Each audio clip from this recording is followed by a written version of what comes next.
October மாதம் 21ஆம் தேதி அச்சிஸ்டர் உர்சுலா அம்மாள் முதலிய 11,000 கன்னியாஸ்திரிகளின் திருநாள். பிரித்தானி என்கிற நாடு பல சண்டைகளால் பாழான பின்பு அதில் மறுபடி குடியேற்றி வைக்க வேண்டும் என்று ரோமாபுரி ராயன் நினைத்து முன்னமே அனுப்பி வைத்திருந்த சேவகர்கள் எல்லோருக்கும் கல்யாணம் பண்ணி வைப்பதற்காகவும் வேறு ராஜ்யத்தில் இருந்து கல்யாணம் பண்ணாத 11,000 பெண் பிள்ளைகளை அங்கே கூட்டிக் கொண்டு வர கட்டளையிட்டான். அந்த கட்டளையை நிறைவேற்றுவதற்காக இங்கிலாந்து, எக்கோஸ், இர்லாந்து என்கிற தீவிலிருந்து திருமணம் பண்ணதிருந்த 11,000 பெண் பிள்ளைகளை கட்டாயமாக கப்பல்களில் ஏற்றினார்கள். இந்த 11,000 பெண் பிள்ளைகளுக்குள்ளே துறை மகளாகிய உர்சுலா அம்மாள் என்கிறவர் மகிமையிலேயும் புத்தியிலேயும் பக்தியிலேயும் பெரியவராய் இருந்தார்.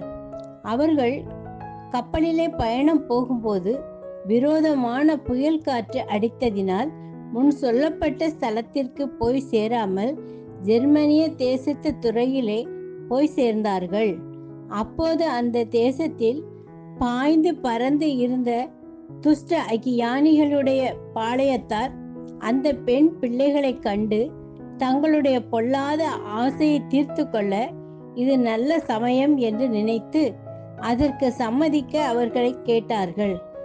அந்த தோஷம் நம்முடைய வேதத்திற்கு ஆகாது என்று அச்சிஸ்டர் உர்சுலா அம்மாள் தமது தோழிகளுக்கு சொன்ன புத்தியை அவர்கள் எல்லோரும் கேட்டு அந்த அக்கியானிகளான சேவகர்கள் சொன்ன துர்புத்திக்கு சம்மதிக்காமல் அதை வெறுத்து மறுத்து விட்டார்கள். அந்த கன்னியர்கள் உயிரை விடுவார்களே தவிர வேதத்தையும் கற்பென்கிற புண்ணியத்தையும் விடமாட்டார்கள் என்று சேவகர்கள் கண்டு அவர்களை விட வெகு கோபத்தை காண்பித்து கத்திகளை உருவி அவர்களை வெட்ட ஆயத்தப்பட்டார்கள். அதையும் அந்த பெண் பிள்ளைகள் சட்டை பண்ணாதிருக்கிறதை சேவகர்கள் கண்டு உருவின கத்திகளோடு அத்தனை பேரையும் வெட்டி கொன்றார்கள். கொன்றதினால் அவர்களுடைய இரத்தம் ஒரு ஆறு போல் ஓடியது. அப்படியே அத்தனை 1000 கன்னியர்கள் ஏறக்குறைய 383ஆம் வருடத்தில் வேத சாட்சிகளாகி அன்றுதானே மோட்சத்திற்கு போனார்கள். அவர்கள் வேத சாட்சியான ஸ்தலத்திற்கு சுற்றிலும் இருந்த அந்தந்த பட்டணத்து கிறிஸ்தவர்கள் அதை அறிந்து அந்த ஸ்தலத்திற்கு வந்து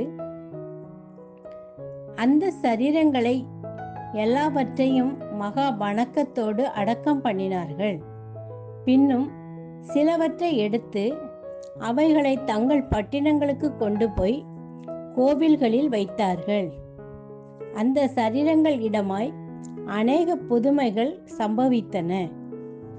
கிறிஸ்தவர்களே, வெள்ளி கிரகத்தையும் அதற்கு சுற்றிலும் இருக்கிற நட்சத்திரங்களையும் இரவு நேரத்தில் நீங்கள் காண்கிற சமயத்தில் அவைகளை எல்லாம் மகா சந்தோஷத்தோடு பார்த்தாலும் அவைகளுக்குள்ளே அதிகமாய் பிரகாசிக்கிற ஞான நட்சத்திரமாகிய இந்த 11,000 கன்னியாஸ்திரிகளை நீங்கள் கொண்டாடுகிற போது அவர்களுக்குள் அதிகமாய் பிரகாசிக்கிற ஞான நட்சத்திரமாகிய அச்சிஸ்டர் உர்சுலா அம்மா வெகுவாய் தோத்திரம் பண்ண வேண்டும்.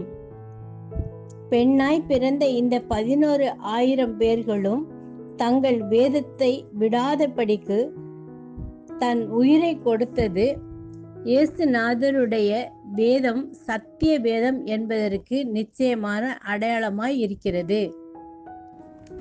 பாளையத்திலிருந்த ராசா சத்துருக்கள் கையில் அகப்படாதபடிக்கு அநேகம் 1000 சேவகர்களை மனது பொருந்தி இறந்த செய்தி உங்கள் காதில் விழுகிற போது அந்த ராசா நல்ல ராசா என்றும் அவர் மேல் அந்த சேவகர்கள் வெகு பாசமாய் இருந்தார்கள் என்றும் நிச்சயமாய் சொல்லுவீர்கள் அல்லவா? இப்போது சொல்லப்பட்ட 11,000 கன்னியர்கள் கிறிஸ்துவுக்காக இரத்தம் சிந்தி உயிர் தந்த செய்தி நீங்கள் அறிந்து இருந்த வேதம் மெய்யான வேதம் என்று அதன் பேரில் அவர்கள் வெகு பாசம் வைத்தார்கள் என்றும் அதிகமாய் நிச்சயிக்கப்படும் அல்லவா? ஏனெனில் பெண் பிள்ளைகளுடைய சுபாவம் உற்று பார்க்கிற போது பயப்படுகிற சுபாவமாய் இருக்கும். உருவின கத்தியை பெண் பிள்ளைகள் கண்டால் பயத்தினால் கைகால்கள் நடுங்குவார்கள். அநேக பிரேதங்களை பெண் பிள்ளைகள் காண்கிற போது படுகிற பயத்தினால் அவர்களும் பிரேதம் போல் இருப்பார்கள். சில பெண் பிள்ளைகள் தைரியமாய் இருப்பது அபூர்வமா இருக்கும் என்கிறதினால் அந்த குணம் கொஞ்சம் பெண் பிள்ளைகளிடத்தில் காணப்படுகிறது அல்லாமல் அநேக பேர்கள் இடத்தில் இருக்க மாட்டாது. ஆண் பிள்ளைகளுடைய குணம் அப்படி அல்லவே. ரோசமுள்ள ஆண் பிள்ளைகள் உருவின கத்தியையும் சிந்தின இரத்தத்தையும் பிரேதங்களையும் காண்கிற போது அதிக தைரியத்தை அடைகிறதே அல்லாமல் பின்வாங்குபவர்கள் அல்ல. இதனால் ஆண் பிள்ளைகள் தங்கள் உடைமையை சத்துருக்களால் இழந்து போகாதபடிக்கு காயங்களை சட்டை பண்ண மாட்டார்கள். பெண் பிள்ளைகளோ பெனில் அடிக்கு பயந்து தங்கள் உடைமையை எளிதாக கைவிடுவார்கள். ஆனால் 11,000 கன்னியாஸ்திரிகள் ஞான உடைமையாகிய கற்பையும் சத்திய வேதத்தையும் விடாதபடிக்கு கோபமுள்ள அத்தனை 1000 சேவகர்களுக்கும் அவர்கள் உருவின கத்திகளுக்கும் அவர்கள் வெட்டுகிற வெட்டுக்கும் பயப்படாமல் உயிரை கொடுக்கிற போது காண்பித்த தைரியம் அவர்களிடத்தில் சுபாவமாய் இருக்கவில்லை. அப்போது புதுமையாக வந்தது என்று சொல்ல வேண்டி இருக்கிறது. சர்வேஸ்வரனுடைய வேதத்திற்கும் புண்ணியத்திற்கும் விரோதமாய் இருந்ததால் அந்த பெரிய புண்ணியத்தை பண்ண அவர்களுக்கு அந்த தைரியத்தை சர்வேஸ்வரனே கொடுத்தார் என்று சொல்லலாம். பராபர வஸ்துவாகிய சர்வேஸ்வரன் அவர்களுக்கு அந்த சமயத்தில் வேண்டிய தைரியம் கட்டளையிட்டதால் அவர்கள் பற்றி கொண்டு அனுசரித்த வேதம் சத்திய வேதம் என்று சொல்ல வேண்டும். உலகத்தாரான சில பெண் பிள்ளைகள் உடன்கட்டை ஏறவும் தீக்குள் குதிக்கவும் பாசமுள்ளவர்களாய் இருக்கிறார்கள் என்றது உள்ளதுதானே. தான் தன்னை கொல்வது கனமான பாவமாய் இருக்கிறதினால் அதற்கு பசாசு தைரியத்தை வருவிக்கலாம். ஆயினும் சிலர் அப்படி சாகாதபடிக்கு தப்பி போக உதவியும் பண்ணுவார்கள். மேலும் இப்படி நெருப்பில் இறந்த அநேக பெண் பிள்ளைகள் கட்டாயமாய் தள்ளப்பட்டதே அல்லாமல் தாங்களாய் வலிய இறந்தவர்கள் கிடையாது. ஆனால் இந்த 11,000 கன்னியர்கள் மோக பாவத்தை செய்யாதபடிக்கு வேதத்தை விட கூடாது என்கிற பெரிய புண்ணியத்திற்காக இறந்தார்கள்.